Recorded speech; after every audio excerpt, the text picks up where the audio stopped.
Mga kabiyahe, andito tayo sa dalawang motor na ito. Itong nasa kanan natin, si Suzuki Raider 150 Fi. At ito naman nasa kaliwa, si Suzuki Raider 150 Carburetor.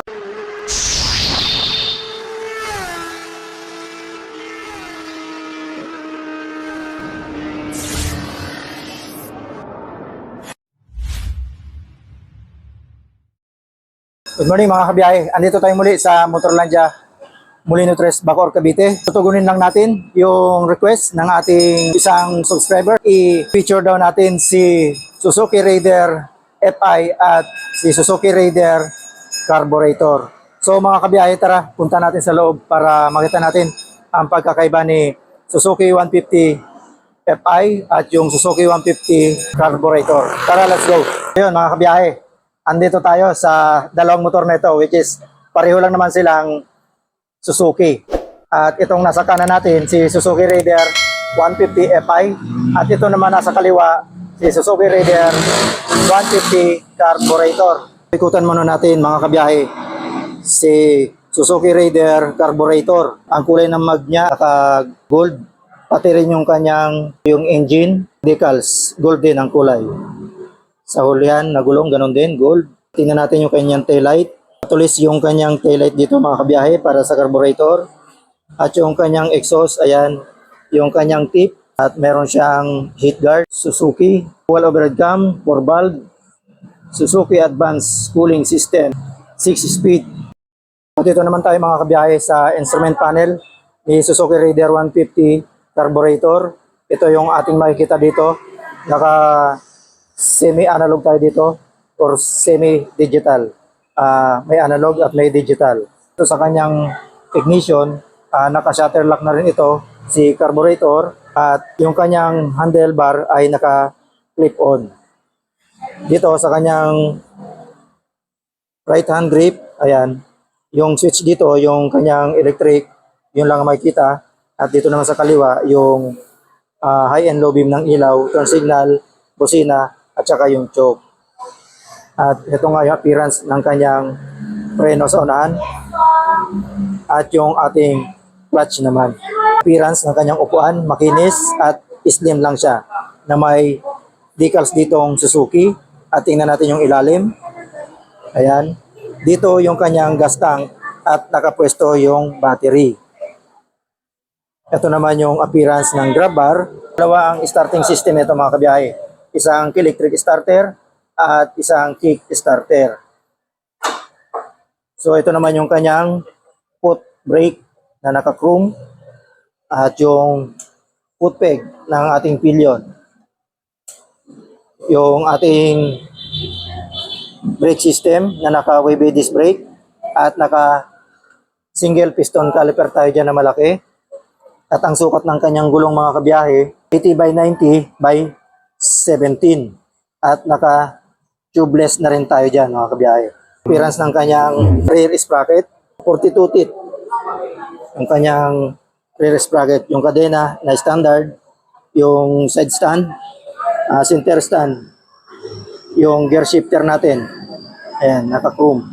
At ito naman mga kabiyahe, ang appearance ni Suzuki Raider 150 Fi. Yung kanyang mag-wheel, naka-golden. Ang kulay ng kanyang decals na Suzuki ay silver. At yung sa baba naman ay gold na may combination na black. At makikita rin natin sa kanyang decals sa may taas, yung 4 valve, dual overhead cam, Suzuki Advance, 6-speed, liquid cooled. Ayan, pagdating dito sa likuran, ito na lang decals ang makikita, yung gold na may combination na black. At ganoon din, golden yung kanyang likuran na mag. At dito sa kanyang taillight, ito naman yung appearance. Medyo may pa-oval siya dito sa gitna at hindi na kasing tulis nung sa carburetor natin. At ito naman yung appearance ng kanyang exhaust. Iba na rin kesa doon sa ating carburetor. Rear sprocket. Yung curve natin mga kabiyahe, gumagamit ng 42. Ito, si Fi 38, so mas maliit ito, mas high speed. At napansin ko mga kabiyahe, mas makapal ang ginamit na kadena o chain dito kay FI kesa doon kay Carb para sila naka-monoshock. At ang brand na ginamit sa kanila mga kabiyahe, Showa. At yung kay rider nga natin na potable, dito naman sa Carb natin, standard. Ito naman yung kay FI. Oh. So, dito naman sa kanyang gear shifter, napakasimple. Tingnan nyo mabuti. Ito yung kay FI. Naman mga kabiyahe yung kay carburetor na para sa akin mas upgrade ito. Mas okay to sa akin. Oh. Ayan. Hindi siya nakakonect doon kundi may pabali siya dito. Ayan. So mas angat si Carb kaysa kay FI pagdating sa gear shifter. Pero mas angat naman si FI pagdating sa foot peg o footrest ng ating Raider. Suzuki Raider FI. Ayan. Pagdating sa kanyang instrument panel, naka fully digital na ito mga kabiyahe. Appearance ng ignition switch, naka-shutter lock siya. Mas upgrade siya sa carburetor mga kabiyahe. At pagdating sa kanyang handlebar, clip-on din ito. Same sila ang carburetor at yung kanyang right-hander grip, ayan, malambot din. At yung switch niya dito, isa lang din kagaya sa carburetor. Yung kanyang preno sa unahan, yung switch niya dito mga kabiyahe, yung switch ay yung electric lang nag-iisa lang. So dito sa kaliwa, mayroon siya ditong high and low beam na switch, ayan. At yung turn signal, busina. So ayan mga kabiyahe, yung appearance sa harapan ng dalawang Suzuki Raider 150. Which is itong nasa kanan ay yung carburetor at yung sa kaliwa naman yung FI. So kung titingnan natin yung kanilang headlight, ayan, malaki na ang pagkakaiba. Itong carburetor natin gumagamit ng bulb type, pati yung kanyang turn signal bulb type. At pagdating naman doon sa ating FI ay naka-LED na po yan. Pero yung kanyang turn signal, bulb type pa rin yan mga kabiyahe. Tingnan natin yung kanyang telescopic fork suspension. Same silang dalawa. Fender sa unahan, pareha sila naka-dolphin type. Yung brake system sa unahan, so same na naman sila. Masilipin natin yung kanyang radiator mga kabiyahe.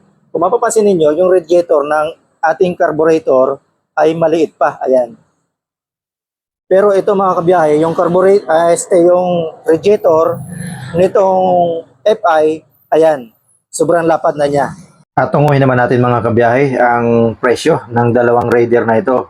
Ang presyo ng Carb natin sa cash, 108,200 pesos. At kung kukunin natin ng installment, may down siya ng 9,400. At sa 3 years naman, may monthly siya na 4,700. At sa FI naman natin mga kabiyahe, meron siyang presyo na 121,100 pesos. At sa down payment naman, pareha sila, 9,400. At yung 3 years natin, 5,340 pesos. Tunguhin naman natin mga kabiyahe ang kanilang engine. Kay FI, meron 147.3cc. Kay Carb naman, ganun din, 147.3cc. Max power sa FI natin, 18.2 horsepower at merong 10,000 RPM. Sa Carb naman natin, 15.4 horsepower at 9,500 RPM. Max torque sa FI, 13.8 Nm at 8,500 RPM. Max torque ng Carb natin, 12.4 Nm at 8,500 RPM. FI natin, compression ratio, 11.5:1. Carb naman natin, 10.2:1. Bore and stroke sa FI natin, 62 by 48.8 mm. Sa Carb naman natin, bore and stroke, 62 by 48.8 mm. FI at Carb, parehas naka 6 speed. Pagdating naman sa kilometer or fuel per kilometer, ang FI natin mga kabiyahe, 50 km per liter. At ito namang Carb natin ay umaabot lang ng 38 km per liter.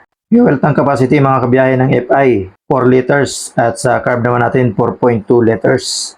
Pagdating naman mga kabiyahe sa timbang ng dalawa na ito, ang FI natin ay 109 kilograms at yung Carb naman ay 107 kilograms.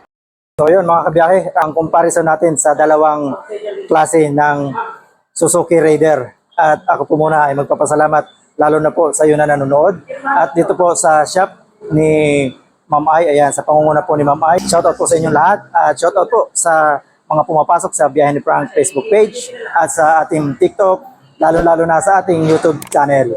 Ayan, shoutout po sa inyong lahat. Kita-kits muli tayo. Biyahe ni Frank. God bless.